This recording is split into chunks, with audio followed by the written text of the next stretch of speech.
Hello అండి, welcome back to my channel. అందరూ ఎలా ఉన్నారు? బాగున్నారు కదా? ఈరోజు రెసిపీ ఏంటంటే రొయ్యల మొగలాయి బిర్యానీ అండి. ఎలా చేశాను ఏంటి అనేది లాస్ట్ వరకు ఇక్కడ స్కిప్ చేయకుండా వీడియో అయితే చూసేయండి. చాలా అంటే చాలా టేస్టీగా ఉంటుంది. సేమ్ మనకి రెస్టారెంట్ స్టైల్లో ఉంటుంది. దానికోసం ముందుగా ఒక గ్లాస్ బాస్మతి బియ్యాన్ని శుభ్రంగా కడుక్కొని ఒక 30 నిమిషాలు అదే నానబెట్టుకుని పక్కన పెట్టుకుని, దాని తర్వాత రొయ్యలను కూడా శుభ్రంగా వాష్ చేసుకుని పక్కన పెట్టుకోండి.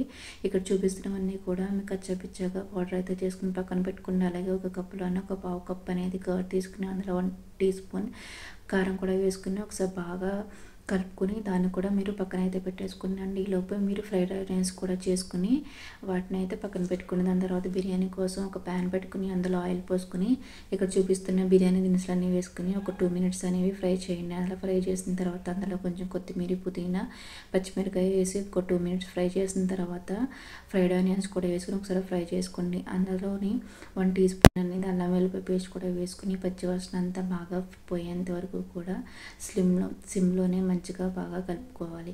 అలా కలుపుకున్న తర్వాత మనం ముందుగా నానబెట్టి పెట్టుకున్న బాస్మతి బియ్యాన్ని కూడా వేసుకుని అందులోని వాటర్ అంతా ఎగిరిపోయేంత వరకు కూడా ఒకసారి అయితే బాగా కలుపుకోండి. ఇక్కడ మనం వాటర్ అనేది మీరు నార్మల్గా చల్లగా ఉన్న వాటర్ని యూజ్ చేయొచ్చండి, లేదంటే హాట్ వాటర్ కూడా యూజ్ చేసుకోవచ్చు. నేనైతే ఇక్కడ హాట్ వాటర్ అయితే యూజ్ చేస్తున్నాను. ఎప్పుడు కూడా బాస్మతి మనం ముందుగా నానబెట్టుకున్నాం కాబట్టి ఒక గ్లాస్ బియ్యానికి 1.5 అయితే పర్ఫెక్ట్గా అయితే సరిపోతుందండి. ఇక్కడ నేనైతే హాట్ వాటర్ తీసుకుంటున్నాను. 1:1.5 రేషియో అంటే ఒక గ్లాస్ రైస్కి 1 glass plus half glass rice అయితే వాటర్ అయితే సరిపోతుంది. వేసుకుని అందులోనే ఒక నిమ్మకాయ చెక్క అలాగే టేస్ట్కి సరిపడినంత ఉప్పు కూడా వేసుకుని ఒకసారి బాగా కలుపుకొని మీడియం ఫ్లేమ్లోనే 5 to 6 నిమిషాలు అయితే రైస్ని అయితే బాగా కుక్ చేసుకోండి. అలా కుక్ చేసుకున్న తర్వాత మనకి హాఫ్ ఆఫ్ ద వాటర్ అనేది మొత్తం అంతా ఎగిరిపోతుంది. అలా ఎగిరిన తర్వాత అందులోనే మనకి మీ దగ్గర ఉంటే కనుక కుంకుమ పువ్వు పాలు కూడా వేసుకోవచ్చు, లేదంటే నాలా ఫుడ్ కలర్ కూడా వేసుకోవచ్చు. దిస్ ఈజ్ కంప్లీట్లీ ఆప్షనల్ అండి, కానీ వేసుకుంటే బాగుంటుంది. తర్వాత కొంచెం కొత్తిమీర, అలాగే ఫ్రైడ్ ఆనియన్స్, కొంచెం నెయ్యి, అలాగే మనం ఏవైతే ఫ్రైడ్ ఆనియన్స్ ఇప్పుడు పెట్టుకున్నాము నూనె, ఆ నూనె కూడా వేసుకొని లో ఫ్లేమ్లోనే మనకి చక్కగా దమ్ అయితే పెట్టేసుకోండి మొత్తం అంతాను. ఈలోపు మన కర్రీ అయితే రెడీ చేసుకున్నాం. దానికోసం ముందుగా ఒక ప్యాన్ పెట్టుకుని అందులోనే నేను ఇక్కడైతే ఫ్రైడ్ ఆనియన్స్ చేసిన ఆయిల్ అయితే యూజ్ చేస్తున్నానండి. అందులోనే కొన్ని జీడిపప్పు వేసుకుని మొత్తం అంతా బాగా మంచి రంగు వచ్చే వరకు ఫ్రై చేసుకొని అందులోనే సన్నగా కట్ చేసుకున్న ఉల్లిపాయలు, అలాగే కొంచెం కొత్తిమీర, పుదీనా కూడా వేసుకొని ఒకసారి బాగా ఫ్రై చేసుకోండి. అలా ఫ్రై చేసిన తర్వాత 1 టీ స్పూన్ అల్లం వెల్లుల్లి పేస్ట్ కూడా వేసుకుని ఒకసారి అయితే బాగా ఫ్రై చేసుకోండి. అలా ఫ్రై చేసుకున్న తర్వాత మనం ముందుగా ఏవైతే వాష్ చేసి పెట్టుకున్న రొయ్యలు కూడా వేసేసుకొని ఒకసారి మొత్తం అంతా కలిసేదాకా ఒకసారి మొత్తం అంతా కలుపుకోండి. అలా కలుపుకున్న తర్వాత అందులోనే కొంచెం మనకి పసుపు, అలాగే రుచికి సరిపడినంత సాల్ట్ కూడా వేసుకుని ఒకసారి మొత్తం అంతా కలిసేలాగా ఇంకొకసారి అయితే కలిపేసుకోండి. మూత పెట్టుకుని రొయ్యలన్నీ బాగా ఉడికి రొయ్యల నుంచి వాటర్ అంతా బయటకు వచ్చేంత వరకు కూడా ఒకసారి బాగా ఉడికించి పెట్టుకోండి. అలా మగ్గిన తర్వాత అందులోనే మనం ముందుగా ఏదైతే రెడీ చేసి పెట్టుకున్నామో పెరుగును కూడా యాడ్ చేసుకుని మొత్తం అంతా కలిసేలాగా ఇంకొకసారి అయితే కలుపుకోండి. అలా మొత్తం అంతా కలుపుకున్న తర్వాత మనం ముందుగానే రెడీ చేసి పెట్టుకున్న బిర్యానీ మసాలా ఏదైతే దంచుకున్న మసాలా ఉందో అది కూడా మొత్తం అంతా వేసేయండి. అంటే ఇక్కడ మనం అంత స్పైసీగా ఏం చేయట్లేదండి, మీడియంగానే ఉంటుంది స్పైస్ కూడా.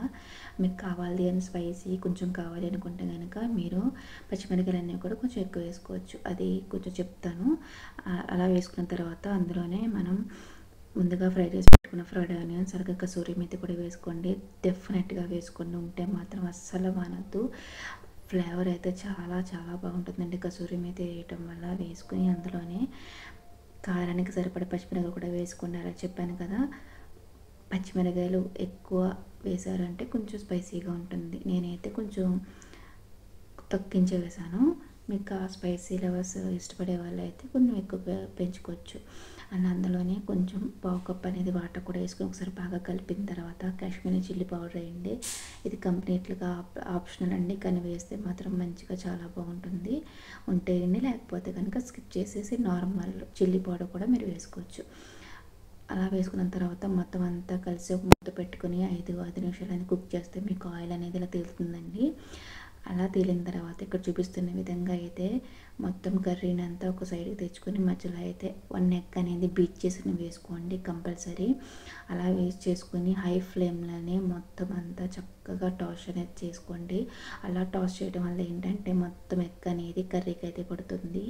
మనకి బయట రెస్టారెంట్లో అయితే ఖచ్చితంగా ఎగ్ అనేది వేస్తారండి.